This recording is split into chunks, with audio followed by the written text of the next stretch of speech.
My name is Flora, and at 61 years old, I thought I had seen everything life could throw at me. I buried my husband 3 years ago, rebuilt my world from the ground up, and learned to find joy in small things again. My little house in Austin, filled with memories, and the belongings Harold and I collected over 38 years together, was my sanctuary. But one Saturday morning, my own son pulled up with a truck and changed everything. What happened next taught me that sometimes the people who are supposed to love you the most can hurt you the deepest. Before I share what unfolded that day, I would love to know where you are watching this from. Drop your location in the comments below. And if you have ever felt taken advantage of by someone you trusted, please hit that like button and subscribe to this channel because you will want to hear how this story ends. Now let me tell you what happened when my own son decided I didn't deserve my belongings anymore. Harold passed away 3 years ago from a massive heart attack. He was 65 and we had just started planning our retirement travels. One moment he was laughing at something on television and the next he was gone. The doctor said it was quick that he did not suffer, but I suffered enough for both of us. 38 years of marriage does not prepare you for an empty house and an empty bed. We bought our home when we were young and broke a small 2-bedroom place with a backyard big enough for a garden. Harold loved that garden. He spent every weekend out there, his hands deep in the soil, growing tomatoes that he swore were the best in Texas. After he died, I did not know how to keep going. The silence in the house was deafening, but slowly, day by day, I found my footing again. I started working part-time at the local library sorting books and helping patrons find what they needed. The routine gave me purpose. I joined a book club with some women from the neighborhood, and we met every Thursday evening to discuss whatever novel we had chosen. I tended Harold's garden, though my tomatoes never quite matched his. I learned to be alone without being lonely, and that was no small victory. My house became my refuge. Every piece of furniture, every appliance, every painting on the wall held a memory of Harold. The refrigerator we bought together when our old one finally gave out after 20 years. The sofa where we sat every evening, his arm around my shoulders as we watched the news. The oak dining table that Harold had sanded and refinished himself, spending weeks in the garage to get it just right. The paintings he bought me for birthdays and anniversaries, each one chosen because he said it reminded him of me. Even the old microwave had a story. Harold brought it home one day so proud because he got it on sale, and we laughed because neither of us knew how to use half the buttons. Living alone meant I treasured these things even more. They were not just objects. They were pieces of Harold, pieces of us, pieces of the life we built together. My son Trevor is my only child. He is 34, now works in real estate, and does well for himself. He has always been ambitious, always reaching for more. I was proud of that drive when he was younger. Harold and I raised him to work hard and chase his dreams. Trevor met Brielle 3 years ago, right around the time Harold died. Looking back, I wonder if my grief made me miss the warning signs about her. They married quickly within 6 months of dating, and I was happy Trevor had someone. I did not want him to be alone the way I was. But after the wedding, things shifted. Trevor used to visit me every Sunday, bring groceries, check if I needed anything fixed around the house. Once Brielle entered the picture, those visits became monthly, then every few months. When they did come over, Brielle walked through my home like she was inspecting it, running her finger along surfaces, commenting on how outdated everything looked. She would say things like, "This furniture is so old-fashioned, Flora. You should really modernize." Or, "Do you actually still use this ancient microwave?" I tried to brush it off, telling myself she was just young and into trendy things. Trevor started acting different, too. He became more distant, less warm. Our phone conversations grew shorter. He stopped asking how I was doing and started talking more about himself, about work deals, about the new car he bought, about the house they were planning. I told myself this was normal, that grown children get busy with their own lives. But deep down, something felt wrong. 2 months before everything fell apart, Trevor called with exciting news. He and Brielle were building a new house, a large 4-bedroom place in the suburbs with a 3-car garage and a pool. I was genuinely happy for him. He deserved a beautiful home. But then the questions started. "Mom, are you still using that big dining table? Do you really need a washing machine that large for just yourself? What about Dad's old tools in the garage?"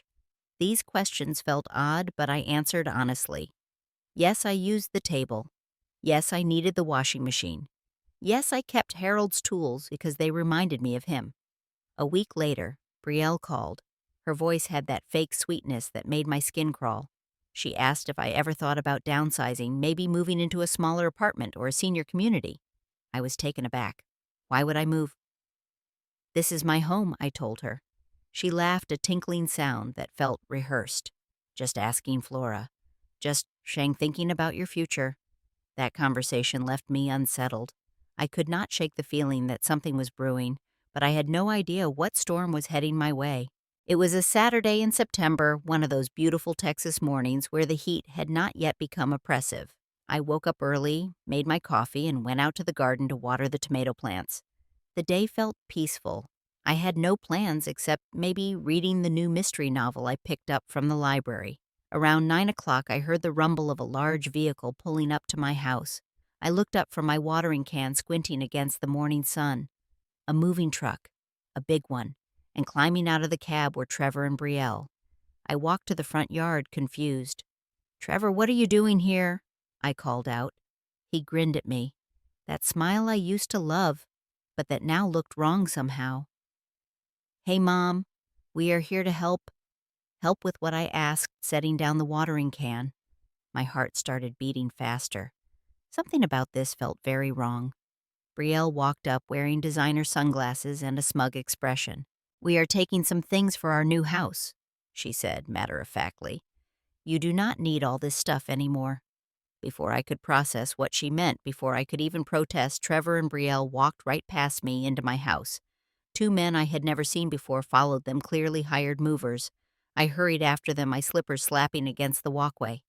"What are you talking about?" "These are my things." Trevor pointed at my refrigerator, the stainless steel one Harold and I saved up for 7 years ago. "This one," he told the movers. "We will take it." "Mom, it is old," Trevor said, not even looking at me.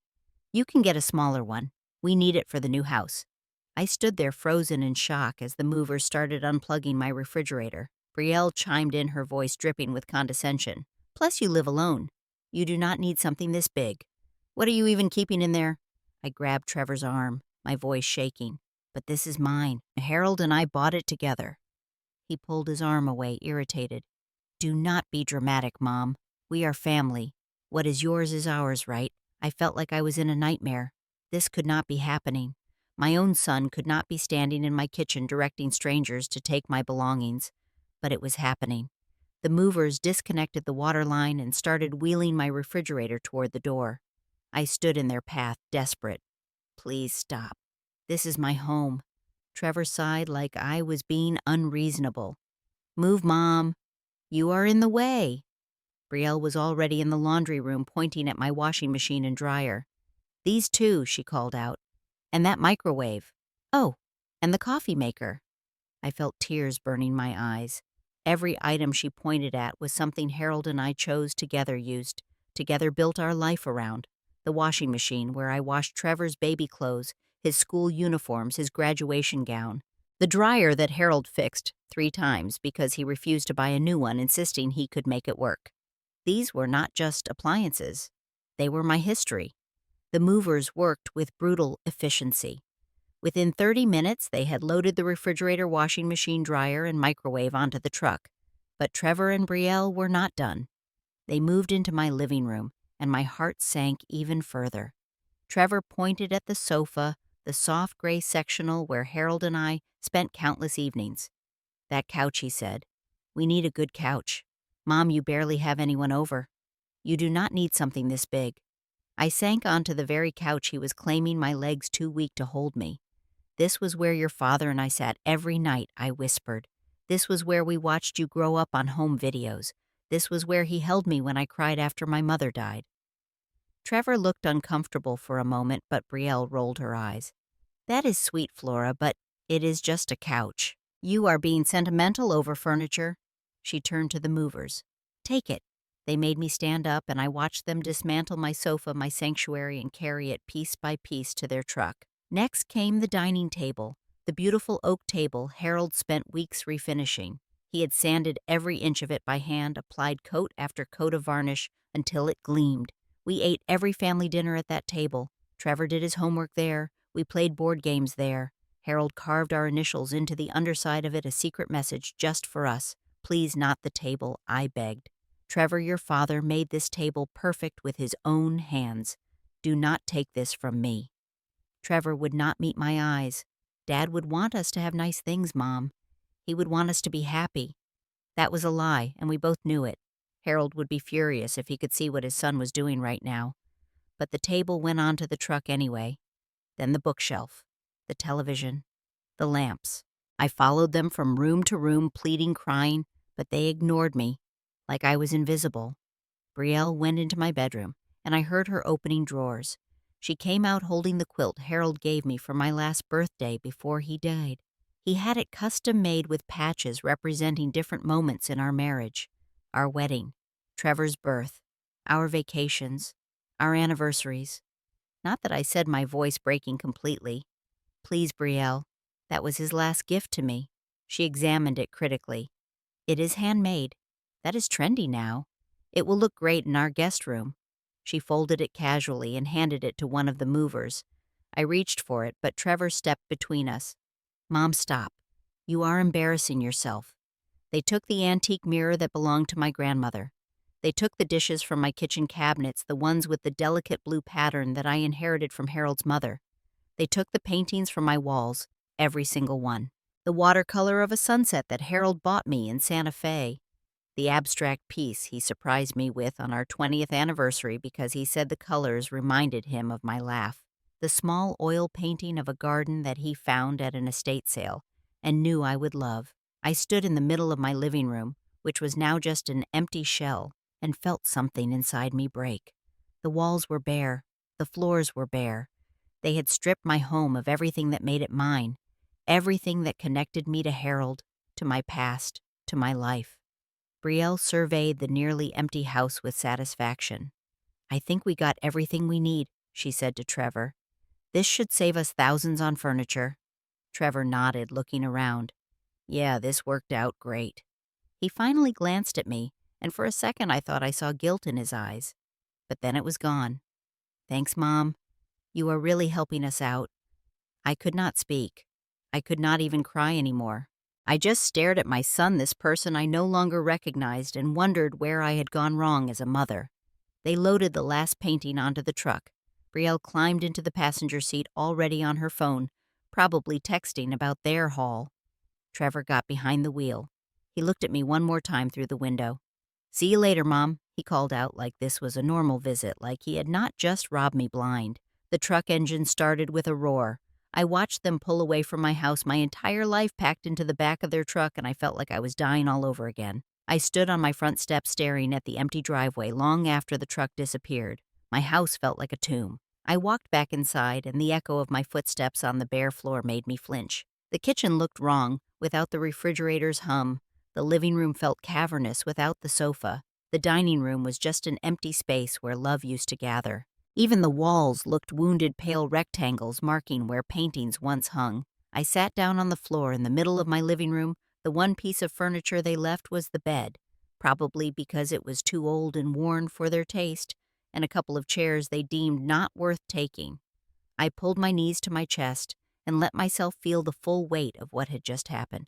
My son, my own child, the boy I carried for 9 months, the baby I nursed and rocked and sang to, the toddler I taught to walk and talk, the teenager I helped with homework, the young man I sent off to college with pride bursting in my chest. That boy had just stolen from me. How did I raise someone capable of this, Harold? And I tried so hard to teach Trevor right from wrong, to instill values of respect and kindness. Where did we fail, or was this all Brielle's influence? I remembered Trevor before her, how attentive he used to be, how caring, but I could not put all the blame on her. Trevor made his own choices. He looked me in the eye while taking my belongings. He heard me beg and took them anyway. For a long moment I sat there drowning in despair, but then something shifted inside me, a spark of anger hot and bright. No, I would not let them do this. I was not some helpless old woman they could take advantage of. I survived losing Harold. I survived the grief that nearly swallowed me whole. I rebuilt my life from ashes. I was stronger than Trevor realized, stronger than I had realized. I pushed myself off the floor, my knees protesting, but I ignored the ache. I walked to the kitchen where I still had my phone, mercifully not something they wanted. My hands shook as I unlocked it. I needed a plan. Calling the police felt useless. They would say this was a family matter, a civil dispute. By the time anything legal happened, Trevor would have all my things moved into his new house. I needed something faster, something that would stop them right now. Then I remembered. The neighborhood gate. Our community has a security checkpoint at the main entrance. You need a resident card to get in and out. Trevor would have to stop there to exit. And George, the security guard, had been working that gate for 15 years. He knew me. He liked me. I brought him cookies every Christmas. An idea formed, risky, but possible. I grabbed my purse and my car keys. My old sedan was still in the garage, another thing they did not want because it was not fancy enough. I backed out quickly and drove toward the community entrance, my mind racing. I pulled over a block away from the checkpoint and made the first call. Dorothy answered on the second ring. Dorothy and I had been friends for 20 years. She lived 2 houses down from the checkpoint, and we met at a neighborhood barbecue back when our husbands were both alive. Her voice was warm when she answered. Flora, what a nice surprise. I did not have time for pleasantries. Dorothy, I need your help, I said, my voice urgent. Something terrible has happened. I quickly explained what Trevor and Brielle had done. And with each word, I heard Dorothy's breathing get heavier with anger. That boy needs to be taught a lesson, she exclaimed when I finished. What do you need me to do? I told her my plan. I needed her to come to the checkpoint to help me make a scene big enough that Trevor could not just drive away. Dorothy agreed immediately. I am grabbing my shoes right now. I will be there in 5 minutes. And Flora, you did the right thing standing up to him. Next, I called Patricia, my neighbor from across the street. Patricia was 59, a retired teacher with a spine of steel. When I told her what happened, she let out a string of words I had never heard her use before. I am on my way, she said, and I am making a sign. Then Helen from my book club. Helen was 67, sweet as pie normally, but fiercely protective of her friends. She was appalled. How dare they? She gasped. I will be right there, Flora. Do not you worry. Finally, Ruth from the library. Ruth was 70, walked with a cane, but had more fire in her than people half her age. When I explained the situation, she said, those entitled brats. I am bringing my cane, and I am not afraid to use it. Despite everything, I almost smiled. I also called George at the checkpoint. George, this is Flora Thompson, I said. I need a big favor. I explained the situation in brief, hurried sentences. George had always been kind to me, always asked how I was doing when I drove through. I could hear the anger in his voice. Mrs. Thompson, that is not right. That is theft, family or not. Do not you worry. That truck is not leaving this neighborhood until you say so. One more call. I dialed the non-emergency police line and asked for an officer to come to the checkpoint. I explained there was a property dispute that needed witnessing. The dispatcher said someone would be there within 30 minutes. I gathered my documents from my purse. I had photos on my phone of Harold and me buying the refrigerator receipts I had saved in a file at home for major purchases, pictures of our anniversary where you could see the paintings on the wall in the background. I had proof that everything in that truck belonged to me and Harold, not to Trevor. By the time I reached the checkpoint on foot, having parked my car a little distance away, Dorothy, Patricia, Helen, and Ruth were already there. Dorothy had brought folding chairs. Patricia had made signs from poster board, thick black marker declaring messages of shame. Thieves do not get to leave. Respect your mother. Return what you stole. Helen held one that said, shame on you. Trevor, in letters so large you could read it from 50 feet away. Ruth stood with her cane looking like a warrior ready for battle. George had set up a physical barrier at the gate, orange cones, and a wooden arm that blocked the exit. He nodded at me. All set, Mrs. Thompson. Nobody is getting through until you give the word. A police cruiser pulled up. Officer Martinez stepped out, a young man, maybe in his early 30s. He approached us looking curious. I am Officer Martinez. Someone called about a property dispute. I stepped forward. That was me. My son and daughter-in-law just took all my belongings without permission. They are in a truck trying to leave this neighborhood right now, and I want them stopped. Officer Martinez pulled out a notepad. Can you explain exactly what happened, ma'am? I told him the whole story. My voice steadier now, fueled by anger and determination. He listened carefully, taking notes. And you have proof these items belong to you. I showed him the photos, the receipts. He studied them and nodded. All right, I will stay here and observe. If what you are saying is accurate, this could be considered theft even between family members. We did not have to wait long. Dorothy brought out a thermos of lemonade and started pouring cups for everyone. Patricia added details to her signs. Helen sat in one of the folding chairs fanning herself. Ruth stood like a sentinel, her cane planted firmly on the ground. And I waited, my heart pounding, wondering if this would actually work or if I was about to humiliate myself in front of my neighbors. Then I heard it, the low rumble of the truck engine. My stomach clenched. This was it. Trevor's truck appeared around the corner, heading straight for the checkpoint. I could see him through the windshield talking to Brielle, probably pleased with himself. They had no idea what was waiting for them. As the truck approached, Trevor saw the barrier. He slowed down, confusion crossing his face. Then he saw George standing there, arms crossed. Then he saw me, and Dorothy, Patricia, Helen, and Ruth with their signs held high, and Officer Martinez in his uniform. The truck stopped completely. I watched Trevor's expression change from confusion to shock to something that might have been fear. Brielle leaned forward, looking out the windshield, her mouth falling open. Trevor honked the horn, a sharp, angry sound. "Mom, what are you doing?" he yelled out the window. I stepped closer to the truck, my friends flanking me like an army. "I could ask you the same question," I called back. My voice did not shake. It was clear and strong. Trevor climbed out of the truck, his face red. "This is ridiculous. Let us through." George shook his head. "Not until Mrs. Thompson says you can go. And right now she does not say that." Trevor turned to Officer Martinez. "Officer, tell them to move. This is crazy." Officer Martinez walked closer, his hand resting on his belt. "Sir, I am here to observe a potential theft situation. Is that truck full of items belonging to Mrs. Flora Thompson?" Trevor hesitated, and in that hesitation I saw guilt. "She is my mother," he said. "It is family property." Officer Martinez raised an eyebrow. "Did she give you permission to take those items?" Trevor's mouth opened, then closed. He looked at me, at the officer, at the women holding signs that accused him of theft. He had no answer that would not incriminate him. Brielle climbed out of the truck, her designer heels clicking on the pavement. "This is a family matter," she snapped. "You people need to mind your own business." Helen stood up from her chair. "When you steal from a member of our community, it becomes our business." Ruth tapped her cane on the ground. "Flora is our friend. We will not let you hurt her." Dorothy added, "You should be ashamed, young man. Your mother raised you better than this." Brielle's face flushed with anger. "Steal? We did not steal anything." "She is his mother." Patricia stepped forward. "Taking property without permission is theft, honey. Doesn't matter if you share DNA. The law is the law." Officer Martinez nodded. "That is correct. Mrs. Thompson, do you want to press charges?" Trevor's eyes went wide. "Mom, please. Do not do this. I am your son." I looked at my son, really looked at him. This man I had given everything to. I fed him, clothed him, loved him unconditionally. I sat up with him when he was sick, cheered at his soccer games, helped him with college applications, cried happy tears at his wedding.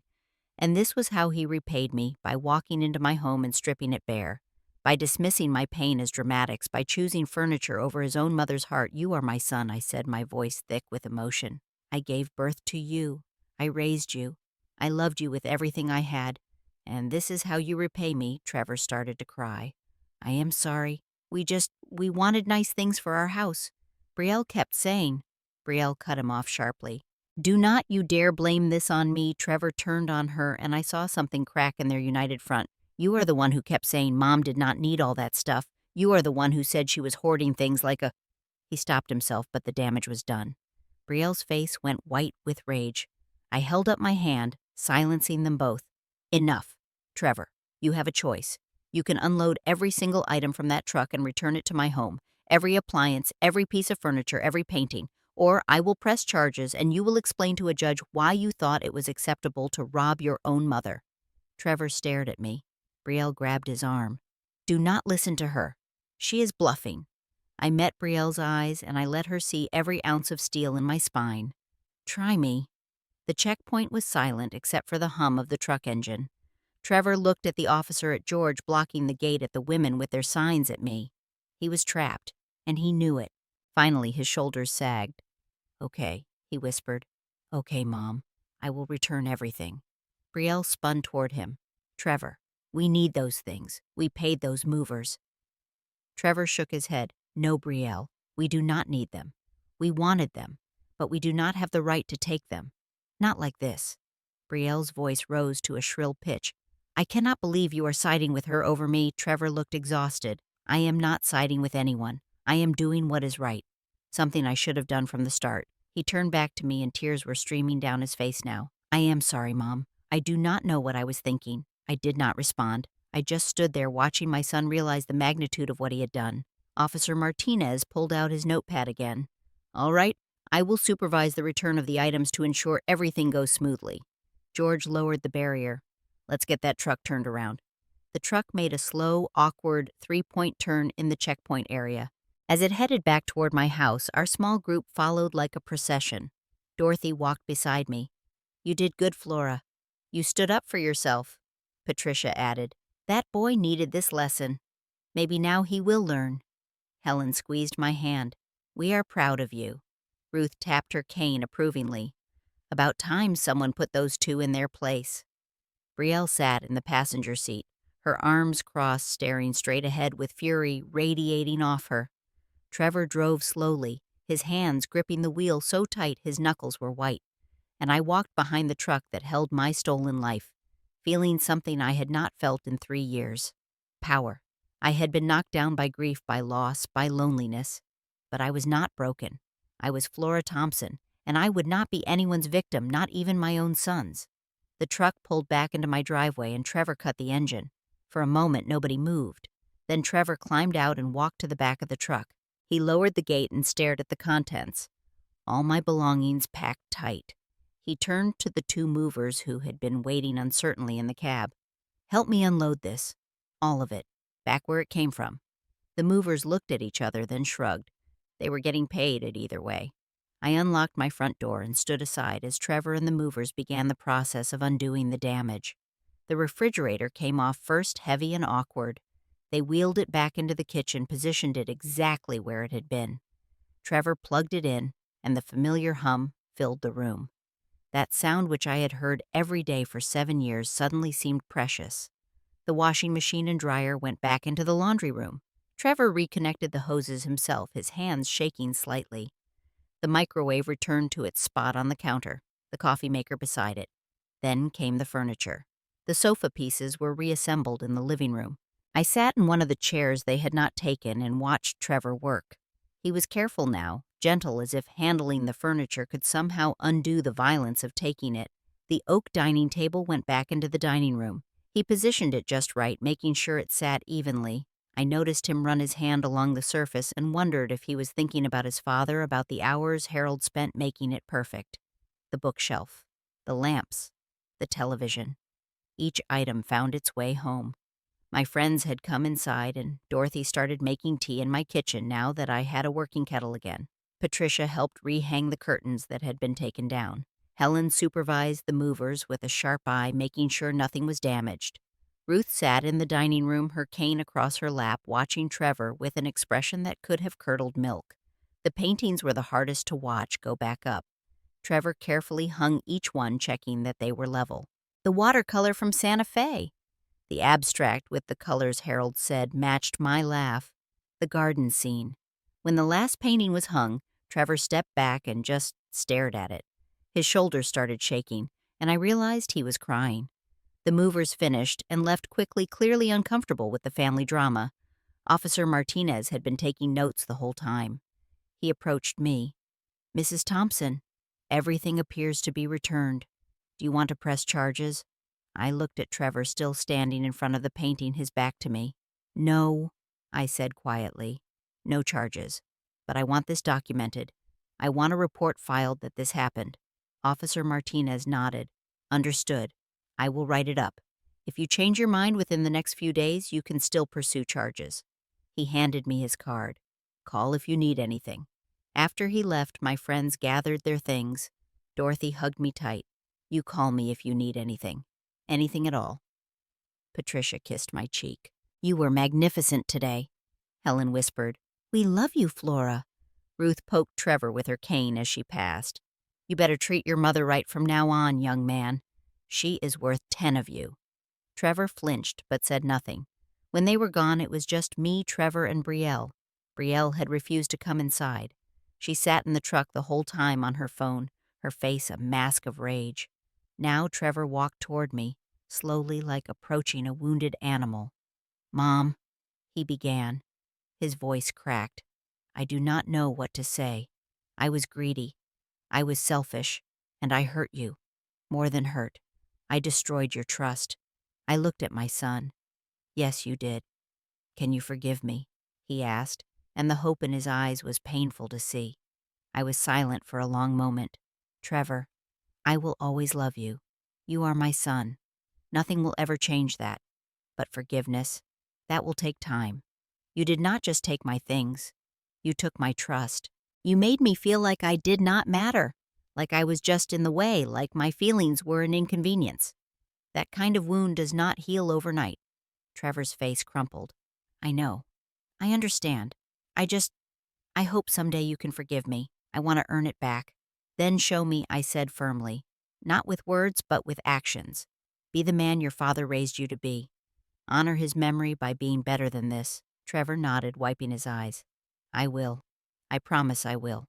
I looked past him out the window to where Brielle sat in the truck. "And one more thing, Trevor. That woman out there, she does not respect me. She does not respect you either if she could convince you to do this. She sees you as a means to get what she wants. Think about that. Think real hard." Trevor turned and looked at Brielle through the window. She was scrolling on her phone, completely disengaged, not even pretending to care about what was happening inside. Something shifted in his expression. "I will, Mom. I will think about a lot of things." He started to leave, then turned back. "I love you. Despite what I did, I do love you. I know you do," I said, "but love without respect is not enough." Trevor nodded and walked out. I watched from the window as he got into the truck. I could not hear what they said, but I saw Brielle gesture, angrily saw Trevor shake his head. The argument continued for a few minutes before Trevor started the engine and they drove away. I stood in my house whole again. The refrigerator hummed. The sofa waited in the living room. The paintings hung on the walls. Everything was back where it belonged. But something had fundamentally changed. I had changed. I walked through each room, touching the furniture, the appliances, seeing them differently now. They were still precious, still connected to Harold, but they were also symbols of something new. My strength, my refusal to be diminished, my ability to fight for what was mine. That night I made dinner in my kitchen with my microwave and my stove. I ate at my oak table. I sat on my sofa and looked at my paintings. And for the first time since Harold died, I felt truly proud of myself. Not just for surviving, but for standing up, for demanding respect, for showing Trevor that his mother was not someone to be taken advantage of. I had won. Not because I wanted to hurt my son, but because I refused to let him hurt me. The days after the truck incident moved slowly. I kept expecting Trevor to call, but my phone stayed silent for a week. Then on the following Saturday it rang. I saw his name on the screen and almost did not answer. But I picked up. "Hello," I said, my voice neutral. "Mom," Trevor said. He sounded tired. "Can we talk?" Over the next few weeks, Trevor called every Saturday morning. The first few conversations were awkward, stilted. He would ask how I was doing. I would say fine. He would tell me about work. I would listen politely. The elephant in the room sat heavy between us, but slowly, incrementally, we started to thaw. He told me about a difficult client. I mentioned a book I was reading. Small things, careful things, like we were learning how to be mother and son again. A month after the incident, Trevor said something that surprised me. "Mom, Brielle and I are going to counseling." I paused. "Counseling?" "Yeah," he said. "After what happened, after what you said about respect, I started really looking at our relationship. And I did not like what I saw. She pushed me to do something I knew was wrong, and I let her. That is not healthy. That is not who I want to be." I felt a small bloom of hope. "I am glad you are getting help," I said carefully. "It takes courage to admit when something is not working." "We are learning a lot," Trevor continued, "about boundaries, about how her ideas of what we deserve were making me into someone I do not recognize. The therapist asked me what kind of person I want to be, and I realized I want to be like Dad. He would never have done what I did." His voice broke. "I miss him, Mom. I miss him so much, and I think I have been trying to fill that hole with stuff with success with impressing Brielle, but none of it helps. I closed my eyes, tears slipping down my cheeks. I miss him too, baby, every single day. After we hung up, I sat in the garden, Harold's garden, and let myself cry. Not from sadness this time, but from a complicated mix of relief and grief and hope. Maybe Trevor would be okay. Maybe we would be okay. I continued my life. The library, the book club, the garden. Dorothy and I started taking morning walks together. Patricia invited me to her daughter's wedding. Helen and Ruth and I went to see a play downtown. I was building a life that was not just about surviving Harold's absence, but about actually living again. The house no longer felt like a shrine to the past. It felt like a home. My home filled with memories, but also open to new moments. 3 months after everything happened, Trevor came to visit. Just him. No Brielle. He brought flowers, my favorite yellow roses. We sat at the oak table, and he told me that he and Brielle were separating. It is not just because of what happened with you, he said, though that was a big wake-up call. But we realized we want different things. She wants status and appearances. I want substance and real connection. I am moving into an apartment, taking some time to figure out who I am without trying to impress anyone. I reached across the table and squeezed his hand. I am proud of you for making a hard choice. Sometimes the right thing and the easy thing are not the same. We talked for hours that day about Harold, about mistakes, about regret and redemption. Trevor apologized again, and this time I felt ready to start the process of forgiving. Not forgetting, never forgetting, but forgiving. We are going to be okay, I told him as he left. It will take time, but we will get there. He hugged me tight and whispered, "Thank you for not giving up on me, even when I did not deserve it. I did not give up because you are my son," I said. "But I also did not let you walk all over me. That is the difference. Love with boundaries, love with respect." After Trevor left, I stood in my living room and looked around. The refrigerator hummed in the kitchen. The sofa sat solid and comfortable. The paintings glowed in the afternoon light. Everything was exactly where it should be. But more than that, I was exactly where I should be. Strong, whole, respected. I had learned that being kind does not mean being a doormat, that loving someone does not mean accepting mistreatment, that standing up for yourself is not selfish. It is necessary. I thought about all the people who helped me that day at the checkpoint. Dorothy, Patricia, Helen, Ruth, George, Officer Martinez. My community rallied around me because they knew I was worth defending, and I finally truly believed it myself. I was worth defending. My belongings, my memories, my dignity, all worth fighting for. Harold would have been proud, not of the conflict, he hated conflict, but of my strength. He always told me I was tougher than I thought. It took losing him, and almost losing everything else, to believe it.